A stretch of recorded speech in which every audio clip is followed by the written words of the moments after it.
ਤੁਹਾਨੂੰ ਪਤਾ ਹੈ ਪਾਕਿਸਤਾਨ ਦਾ ਸਕਾਫਤੀ ਵਿਰਸਾ ਰਵਾਇਤਾਂ, ਸਮਾਜੀ ਰਿਵਾਜ, ਦਸਤਕਾਰੀ ਦੇ ਹੁਨਰ, ਮੁਕਾਮੀ ਇਲਮ ਤੇ ਬਹੁਤ ਸਾਰੀਆਂ ਦੂਜੀਆਂ ਸ਼ੈਵਾਂ ਤੇ ਮੁਸ਼ਤਮਿਲ ਹੈ।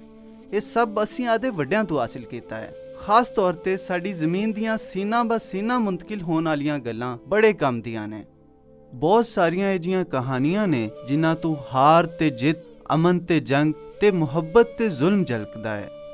ਨਸਲੋ ਨਸਲੀ ਚਲੀਆਂ ਆਉਣ ਵਾਲੀਆਂ ਇਹ ਕਹਾਣੀਆਂ ਸਾਨੂੰ ਸਾਡੇ ਇਲਾਕੇ ਦੀ ਸਕਾਫਤੀ ਤਾਰੀਖ ਤੇ ਸਦੀਆਂ ਪਹਿਲੇ ਇਸ ਜਗ੍ਹਾ ਤੇ ਰਹਿਣ ਵਾਲੇ ਲੋਕਾਂ ਨਾਲ ਜੋੜਦੀਆਂ ਨੇ। ਚਲੋ ਅੱਜ ਤੁਹਾਨੂੰ ਇੱਕ ਅਜਿਹੀ ਕਹਾਣੀ ਸੁਣਾਉਂਦੇ ਹਾਂ। ਸ਼ਾਇਦ ਤੁਸੀਂ ਇਹ ਪਹਿਲੇ ਵੀ ਸੁਣੀ ਹੋਵੇ, ਪਰ ਕਦੇ ਤੁਸੀਂ ਸੋਚਿਆ ਹੈ ਇਹ ਇੰਨੀ ਜ਼ਰੂਰੀ ਕਿਉਂ ਹੈ? ਇੱਕ ਵਾਰੀ ਬਹੁਤ ਪਹਿਲੇ ਅੰਗਰੇਜ਼ਾਂ, ਸਿੱਖਾਂ ਬਲਕਿ ਮੁਗਲਾਂ ਤੋਂ ਵੀ ਸਦੀਆਂ ਪਹਿਲੇ ਇੱਕ ਵਪਾਰੀ ਵਸਤੀ ਏਸ਼ੀਆ ਤੋਂ ਪੰਜਾਬ ਆਇਆ। ਉਹ ਪੰਜਾਬ ਦੇ ਸਰਸਬਜ਼ ਦਰਿਆਈ ਇਲਾਕੇ ਵਿੱਚ ਆਦਾ ਸਮਾਨ ਵੇਚਣਾ ਚਾਹੁੰਦਾ ਸੀ। ਕੁਝ ਲੋਕ ਵਸਤੀ ਏਸ਼ੀਆ ਤੋਂ ਜ਼ਮੀਨਾਂ ਤੇ ਸਲਤਨਤਾਂ ਦੇ ख्वाब ਲੈ ਕੇ ਇੱਥੇ ਆਏ ਸੀ, ਪਰ ਇਹਦਾ ਮਕਸਦ ਬੜਾ ਸਿੱਧਾ ਸੀ। ਅੱਜ ਉਹਨੂੰ ਲੋਕ ਮਹੀਵਾਲ ਦੇ ਨਾਂ ਤੋਂ ਜਾਣਦੇ ਨੇ। ਉਹਦਾ ਅਸਲ ਨਾਂ ਇੱਜ਼ਤ ਬੇਗ ਸੀ। ਉਹ ਬੁਖਾਰਾ ਦਾ ਰਹਿਣ ਵਾਲਾ ਸੀ, ਜੋ ਅੱਜ ਦੇ ਉਜ਼ਬੇਕਿਸਤਾਨ ਵਿੱਚ ਹੈ। ਉਹ ਵੀ ਇਸ ਤੋਂ ਪਹਿਲੇ ਆਉਣ ਵਾਲੇ ਤਾਜਰਾਂ ਵਾਂਗੂ ਇੱਕ ਮੁਸਾਫਿਰ ਸੀ, ਜੋ ਇਹਨਾਂ ਵਾਂਗਰ ਹੀ ਬਹੁਤ ਲੰਮਾ ਜ਼ਮੀਨੀ ਸਫ਼ਰ ਤੈਅ ਕਰਕੇ ਇੱਥੇ ਆਇਆ ਸੀ। ਉਹ ਵੀ ਅਫਗਾਨਾਂ ਦੀ ਜ਼ਮੀਨ ਤੋਂ ਗੁਜ਼ਰਿਆ ਹੋਵੇਗਾ, ਕੱਲਰ ਕਹਾਰ ਦੀਆਂ ਪਹਾੜੀਆਂ ਤੋਂ ਉਤਰਿਆ ਹੋਵੇਗਾ ਤੇ ਲਾਹੌਰ ਤੇ ਮੁਲਤਾਨ ਦੇ ਅਜ਼ੀਮ ਸ਼ਹਿਰਾਂ ਵਿੱਚੋਂ ਗੁਜ਼ਰਿਆ ਹੋਵੇਗਾ ਤੇ ਆਦਾ ਕੰਮ ਹੋਣ ਤੋਂ ਬਾਅਦ ਸ਼ਾਇਦ ਉਹ ਵਾਪਸ ਚਲਾ ਜਾਂਦਾ। ਪਰ ਮੁਕੱਦਰ ਨੇ ਮਹੀਵਾਲ ਲਈ ਕੁਝ ਹੋਰ ਹੀ ਸੋਚਿਆ ਹੋਇਆ ਸੀ। ਪੰਜਾਬ ਦੇ 5 ਦਰਿਆਵਾਂ ਵਿੱਚੋਂ ਇੱਕ ਦਰਿਆ ਚਨਾਬ ਦੇ ਕਿਨਾਰੇ ਵਸਣ ਵਾਲੇ ਇੱਕ ਛੋਟੇ ਜਿਹੇ ਪਿੰਡ ਵਿੱਚ ਉਹਨੂੰ ਇੱਥੇ ਰਹਿਣ ਦੀ ਵਜ੍ਹਾ ਮਿਲ ਗਈ, ਸੋਹਣੀ। ਜਦੋਂ ਮਹੀਵਾਲ ਨੂੰ ਇਲਮ ਹੋਇਆ ਕਿ ਸੋਨੀ ਨੂੰ ਵੀ ਉਹ ਚੰਗਾ ਲੱਗਦਾ ਹੈ ਤੇ ਉਹਨੇ ਉਹਦੇ ਘਰ ਵਿਆਹ ਦਾ ਸੁਨੇਹਾ ਘੱਲਿਆ, ਪਰ ਸੋਨੀ ਦੇ ਮਾਪਿਆਂ ਇਨਕਾਰ ਕਰ ਦਿੱਤਾ। ਪਰ ਇਹ ਇਨਕਾਰ ਉਹਨਾਂ ਨੂੰ ਰੋਕ ਨਾ ਸਕਿਆ। ਮਹੀਵਾਲ ਨੇ ਆਦੀ ਹਰ ਸ਼ੈ ਵੇਚ ਦਿੱਤੀ, ਕੰਮ ਕਾਰੋਬਾਰ ਛੱਡ ਦਿੱਤਾ ਤੇ ਮੱਝਾਂ ਚਰਾਉਣੀਆਂ ਸ਼ੁਰੂ ਕਰ ਦਿੱਤੀਆਂ। ਤੇ ਸੋਨੀ, ਉਹਨੇ ਆਦੇ ਮਾਪਿਆਂ ਦੇ ਫੈਸਲੇ ਦੇ ਖਿਲਾਫ ਬਗਾਵਤ ਕਰ ਦਿੱਤੀ। ਉਹ ਰੋਜ਼ ਰਾਤੀ ਚੋਰੀ ਚੋਰੀ ਆਦੇ ਪਿਆਰੇ ਮਹੀਵਾਲ ਨੂੰ ਮਿਲਣ ਜਾਂਦੀ ਸੀ। ਇਸ ਵਾਸਤੇ ਉਹਨੂੰ ਮਿੱਟੀ ਦੇ ਘੜੇ ਤੇ ਦਰਿਆਏ ਚਨਾਬ ਪਾਰ ਕਰਨਾ ਪੈਂਦਾ ਸੀ, ਜਿੱਥੇ ਮਹੀਵਾਲ ਉਹਨੂੰ ਉਡੀਕ ਰਿਹਾ ਹੁੰਦਾ ਸੀ।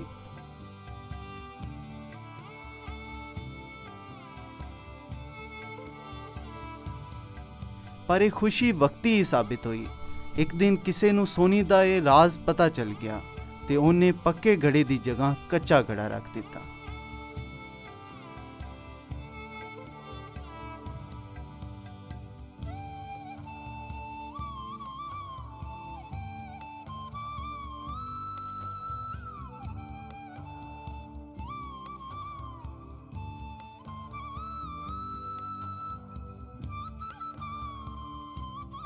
ਸ਼ਾਇਦ ਪਿੰਡ ਵਾਲਿਆਂ ਸੋਚਿਆ ਹੋਏ ਕਿ ਇਹ ਕਿੱਸਾ ਇੱਥੇ ਹੀ ਖਤਮ ਹੋ ਜਾਵੇਗਾ, ਕਿਉਂਕਿ ਇਸ ਵਾਕੇ ਦੇ ਵਕਤ ਕੋਈ ਤਾਰੀਖ ਦਾਨ ਤੇ ਮੌਜੂਦ ਨਹੀਂ ਸੀ ਜਿਹੜਾ ਇਸ ਮਾਮਲੇ ਨੂੰ ਵੇਖ ਰਿਹਾ ਹੁੰਦਾ। ਪਰ ਜਲਦੀ ਇਹ ਸਰਗੋਸ਼ੀਆਂ ਕਹਾਣੀਕਾਰਾਂ ਤੱਕ ਪਹੁੰਚ ਗਈਆਂ। ਜਲਦੀ ਸੋਨੀ ਮਹੀਵਾਲ ਦੇ ਦੁੱਖ ਭਰਿਆ ਕਿੱਸਾ ਜਨਾਬ ਦੇ ਇਸ ਪਿੰਡ ਤੋਂ ਨਿਕਲ ਤੇ ਦੂਰ ਦੂਰ ਤੱਕ ਫੈਲ ਗਿਆ। ਸ਼ਾਇਦ ਸਾਨੂੰ ਇਹ ਇੱਕ ਆਮ ਜੀ ਕਹਾਣੀ ਲੱਗੇ, ਪਰ ਪੰਜਾਬ ਦੇ ਲੋਕਾਂ ਲਈ ਇਹ ਕਿੱਸਾ ਬੜਾ ਅਹਿਮ ਰਿਹਾ ਹੈ ਤੇ ਨਸਲ ਦਰ ਨਸਲ ਸੁਣਾਇਆ ਜਾਂਦਾ ਰਿਹਾ ਹੈ। ਇਸ ਕਿੱਸੇ ਦੀ ਅਸੀਅਤ ਵਕਤ ਤੇ ਕਹਾਣੀ ਤੋਂ ਵੀ ਉਤਾਂ ਲੰਘ ਗਈ ਹੈ ਔਰ ਇਸ ਸਕਾਫਤੀ ਵਿਰਸੇ ਦੀਆਂ ਦੂਜੀਆਂ ਕਿਸਮਾਂ ਯਾਨੀ ਸ਼ਾਇਰੀ, ਗਾਣਿਆਂ, ਪੇਂਟਿੰਗ ਤੇ ਥੀਏਟਰ ਦਾ ਵੀ ਹਿੱਸਾ ਬਣ ਗਿਆ ਹੈ। ਜਿਵੇਂ ਪੁਰਾਣੇ ਮਹਿਲਾਂ ਤੇ ਕਿਲਿਆਂ ਵਿੱਚ ਲੱਗਣ ਵਾਲੇ ਫਨ ਪਾਰਿਆਂ ਵਿੱਚ ਸੋਨੀ ਮਹੀਵਾਲ ਦੀ ਪੇਂਟਿੰਗਸ ਲਾਜ਼ਮੀ ਹਿੱਸਾ ਬਣ ਗਈਆਂ ਨੇ, ਜਿੱਥੋਂ ਪਤਾ ਚੱਲਦਾ ਹੈ ਕਿ ਪੰਜਾਬੀ ਸਕਾਫਤ ਵਿੱਚ ਇਸ ਕਹਾਣੀ ਦੀ ਕੀ ਅਹਿਮੀਅਤ ਹੈ। ਸੂਫੀਆਂ ਦੀ ਕਵਾਲੀ ਵਿੱਚ ਪੜ੍ਹੇ ਜਾਣ ਕਾਰਨ ਇਹਦੀ ਅਹਿਮੀਅਤ ਜ਼ਾਹਿਰੀ ਦੁਨੀਆ ਤੋਂ ਵੀ ਉਤਾਂ ਲੰਘ ਗਈ ਹੈ, ਜਿਨੇ ਸਾਨੂੰ ਕਾਮਿਲ ਮੁਹੱਬਤ ਦਾ ਮਤਲਬ ਦੱਸਿਆ ਹੈ। ਇਹ ਕਹਾਣੀ ਤੇ ਮਹਿਫੂਜ਼ ਹੈ, ਪਰ ਮੁਹੱਬਤ, ਹਿਜਰਤ, ਰੂਹਾਨੀਅਤ ਤੇ ਤਸੱਵੁਰ ਦੀਆਂ ਲਾਤਾਦਾਦ ਕਹਾਣੀਆਂ ਤਾਰੀਖ ਦੀ ਭੁੱਲ ਭੁਲਾਈਆਂ ਵਿੱਚ ਗੁੰਮ ਹੋ ਗਈਆਂ ਨੇ ਔਰ ਇਹਨਾਂ ਨੂੰ ਗੈਰ ਜ਼ਰੂਰੀ ਸਮਝ ਤੇ ਜਦੀਦੀਅਤ ਦੀ ਲਹਿਰ ਵਿੱਚ ਭੁਲਾ ਦਿੱਤਾ ਗਿਆ ਹੈ। ਸੀਨਾ ਬ ਸੀਨਾ ਚੱਲਣ ਵਾਲੀਆਂ ਕਹਾਣੀਆਂ ਸਕਾਫਤੀ ਇਜ਼ਹਾਰ ਦਾ ਇੱਕ ਅਹਿਮ ਤੇ ਜ਼ਬਰਦਸਤ ਤਰੀਕਾ ਨੇ, ਪਰ ਇਹਦੇ ਵਿੱਚ ਮਸਲਾ ਇਹ ਵੇ ਕਿ ਇਹਨਾਂ ਦੇ ਮੌਜੂਦ ਰਹਿਣ ਦਾ ਇਨਸਾਰ ਗੁਜ਼ਰ ਜਾਣ ਵਾਲੀਆਂ ਨਸਲਾਂ ਤੇ ਹੈ।